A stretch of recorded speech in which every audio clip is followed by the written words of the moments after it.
पण तुमच्या दृष्टीनं म्हणजे सगळ्यात परीक्षा बघणारं काय होतं? म्हणजे रोल म्हणतो, रोल नाही, रोल तसा वेगवेगळ्या कारणांसाठी वेगवेगळे रोल्स परीक्षा पाळणारे होते.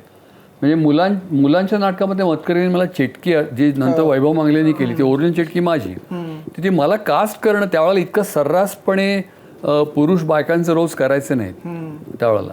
तर त्यांनी मला कास्टिंग करणं हे होतं. मी अनेकांनी विचारलं मतकरींना की एवढी उंच बाई तुम्हाला कुठे मिळाली? म्हणजे अहो बाई नाही, तो पुरुष आहे त्यावेळेला. तर ते माझ्या दृष्टीने तो चॅलेंजिंग हे होतं. म्हणजे ते चेटकीचा रोल करणं आणि मुलांशी संवाद साधणं, कम्युनिकेट करणं. त्यांना भयंकर थ्रिल व्हायची मुलं बघून, चेटकी घाबरायची, हसायचे वगैरे. त्याच्यानंतर आयत्या वेळाला रोल केला आणि तो निभावून नेला आणि त्याला बेस्ट ॲक्टरचा अवॉर्ड मिळाला म्हणून चौकट राजा आवडतो. चौकटाचा माझा ओरिजिनल रोल नव्हता, आधी तो परेश रावळ करणार होते स्मिता तळवलकरच्या सिनेमात.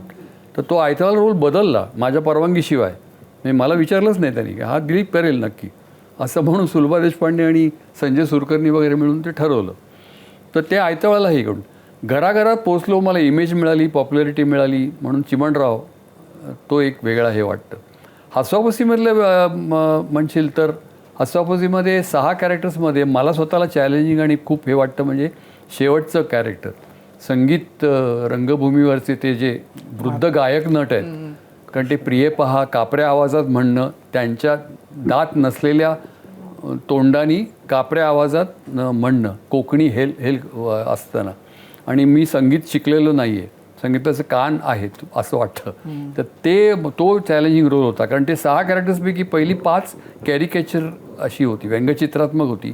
हे शेवटचं जे 6वं होतं ते ह्युमन होतं, ते खऱ्या अर्थाने वास्तववादी कॅरेक्टर होतं. तर ते आवडतं. आणि काय नॅशनल अवॉर्ड मिळालं आणि महाराष्ट्राच्या बाहेर आणि भारताच्या बाहेर भूमिका पोचली म्हणून गांधी आवडतं.